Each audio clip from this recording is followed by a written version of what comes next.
Alright, so we talked about jump. We're going to talk a little bit more about jump for maybe a minute or two just to sort of beat that horse to death. The reason that the jump is so important is because the way that you link your entry, process, and return functions, not so much your return, but the way that you link your entry and process functions together is with jumps. So we can't actually write our process functions or labels, but we're going to call them functions. You can't write your process functions until you understand how to jump from one label to another. So as we talked about, what jump does is it essentially transfers control of the application or the program or the processor, whatever you want to say, to wherever you're jumping. And if you're jumping to some place in memory where it's not ready or prepared to deal with whatever control you're handing it, not only will your application die, but it's more than possible that you will toast and send out to lunch your part of your OS. And this is why I harped on this, or we harped on this so much prior to getting into this code injection stuff, because when you start jumping around in memory, you have to be really careful. No, well, if I'm off by 1 bit, does it matter? Yes, it matters, because you're jumping to the wrong location, and then the computer is going to start reading bytes, and if you're off by 1 bit, it's going to be off, and your application is going to crash, or it's probably going to crash. And more than likely, what you want to happen is not going to happen. So let's just say that. So another term that we're gonna start using is wire. So what do we mean by that? Well, I want to wire the entry functions to the process functions. This is not a technical term per se. This is just something that I prefer. So let's wire the entry functions to the process functions to the return functions. We'll get to the returns actually, probably in another video. But how are we going to wire these together? And what do we mean by wire? What we mean is we need to link these two together so that the logic that we put in the entry functions knows how to knows how to properly call the process functions. How do we do that? It's really quite simple. We say there's an entry increase karma function. There's no logic that we want to put in this at all, or in this label, in this function, whatever you want to say. There's no logic at this point that we want to put in there. So all we're going to do is just whenever the entry function is called, we're just going to jump immediately to the process, because the entry function, we will jump at some point later in the script, we will jump to the entry increase karma function, and there's no logic in it that we're aware or that we want to put in there yet. So we don't have to do anything. So there's only one option. We can jump to the return, which we don't want to do. We want to jump to the process function. So we're going to go to jump, process, increase, karma. That's it. So what are we going to do here? We're going to jump, process, decrease, karma. And that's it. Now process, increase, karma, process, increase, karma. Those functions don't exist yet, so let's write them. Again, we're calling them functions, but they're really just labels, which is a much more generic way of dealing with content associated with some name. I'm being purposely vague here because I don't want to get into all sort of idiosyncrasies about how assembly or assemblers deal with this sort of thing. We're just calling them functions because that's a somewhat generic way that most people can relate to. So, process, increase, karma. What do we're just going to put not there. And then we're going to say process, decrease, karma, not. Again, why are we indenting? We're indenting so that we know instinctually, visually, that the instructions we're typing are associated with this label. There are some people who sort of left align everything, and I think that that's crazy.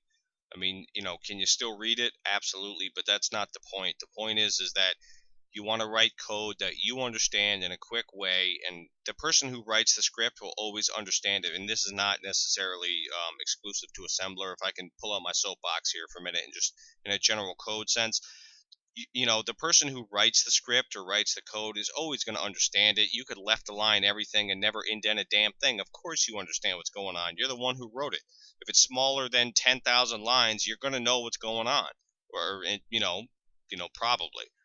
But you want to think about the people who come after you. Think about code maintenance. Think about the ease of modification. Or if someone doesn't like the way your script works, they want to download it, they want to change it.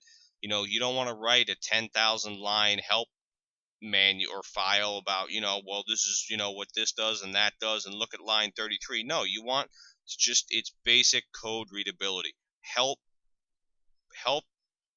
the person who comes after you. That's why we're following this my stylistic preference.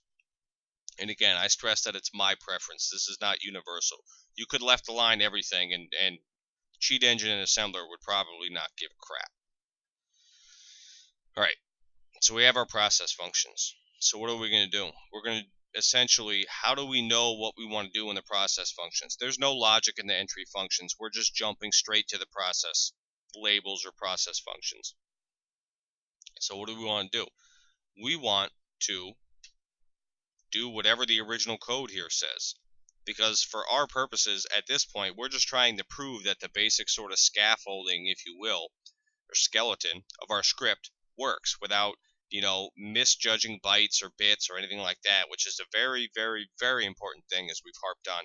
The best thing that we could do for ourselves right now is write a script that reproduces the exact game behavior with no noticeable difference, and the game doesn't crash. That tells us that, and you'll see why, again, when we sort of basically finish the script and we assign it to the cheat table and we enable it, you'll see what I'm talking about in a more concrete way. But the best thing we could do for ourselves, and the best thing anyone can do for themselves when you're starting out and getting, sort of comfortable with this stuff, is write a script that reproduces the exact functionality in the game. As soon as you do that, now you're free to go back and, be like, okay, the basic skeleton works, the scaffolding in the program is solid, I'm not, juggling bytes or bits or whatever around in a terrible way. Everything is solid. The game and the OS knows exactly what I'm talking about. There's no NOPs or bytes or anything missing. And then you can go back in and say, well, maybe instead of moving EAX, I want to move some literal value like 100 into this, or, then you can start screwing around with that. But for our purposes, what are we going to do? We're not even going to put the original code back in. Why not? Because the first thing we're going to do is we are going to jump to return increase karma. Even though we haven't actually written that code yet, we don't care. We're just going to jump to return decrease karma so that the structure exists. We have not, obviously this script is not being executed. We'll put, fuck it, we're not going to do that. Obviously this script has not been executed. If we tried to execute it right now, this game would most certainly crash. If Cheat Engine even allowed us to do it. So we have our entry functions, which jump to the process functions, and the process functions, which jump to the return functions. So let's basically sort of build this out a little bit more. How do we do that? It's really pretty easy. So what we're going to do is we're just going to do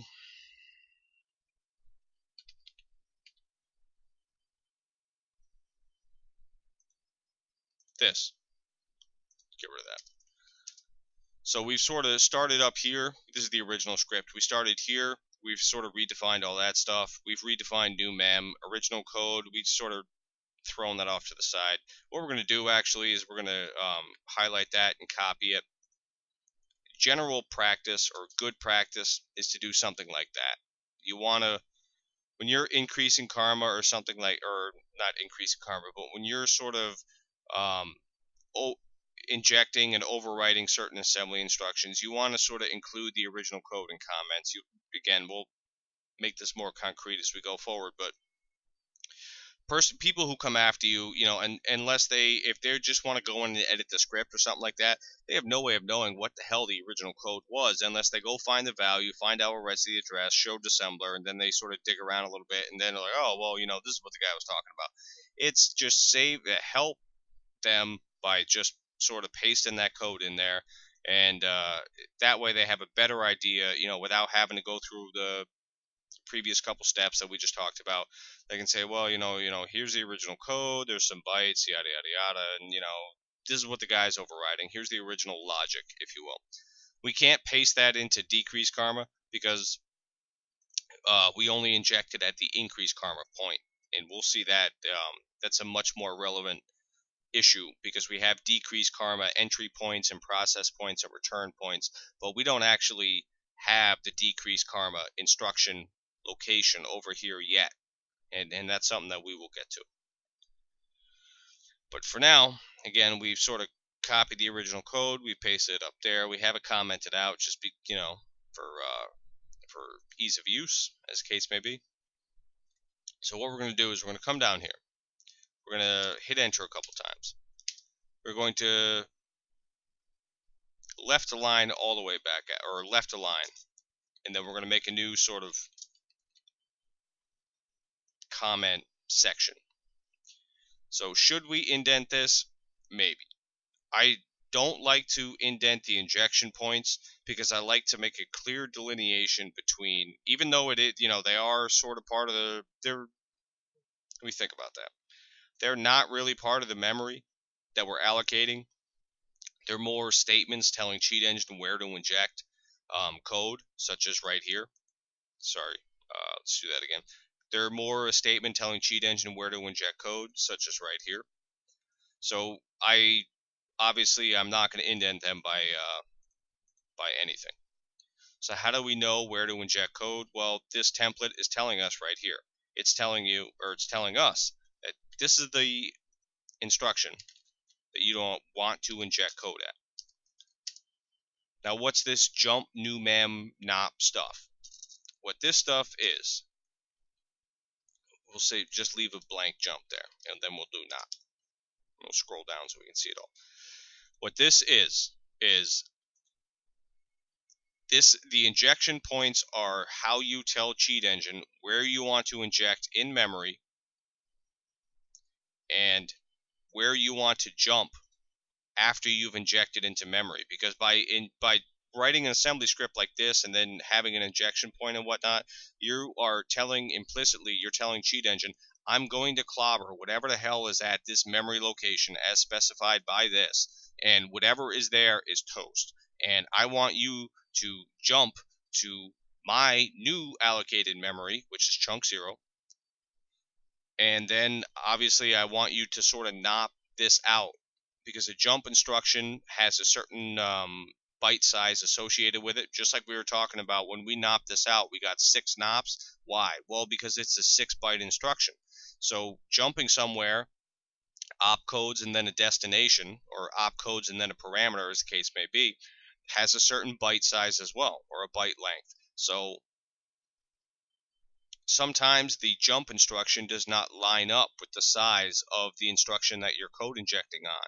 So what you have to do is you have to nop the additional bytes so that the byte lengths, or the byte sizes, lengths, if you will, still match up. The way you do that is the way that Cheat Engine does that is by padding that with nops. So again, when we code inject on this instruction, we are 1 byte short. This is a 6-byte instruction, and jumping to our memory location is only 5 bytes. So, what the hell are we going to do? The application, the processor is going to get confused. It's going to start doing crazy things, and we're all going to be out to lunch, and it's going to be hell in a handbasket. So what you do is you just pad it. You just put in a nop, and Cheat Engine does that for you. When you do an original code injection, Cheat Engine will say, here's the length of the instruction, here's the length of the jump instruction, do a difference, and then pad it with nops. And so you don't have to go back and actually do this manual calculation. Cheat Engine will just do it for you. So we're just going to sort of copy, well, how many nops do we need? We need 1. Where are we jumping to? You can see down here it's jumping to new mem, but we changed the name of new mem to chunk 0. So we are jumping to chunk 0 with 1 nop, so that the bytes required for our operation, or our injection, as the case may be, still line up. And so when we will talk about this more in the next video.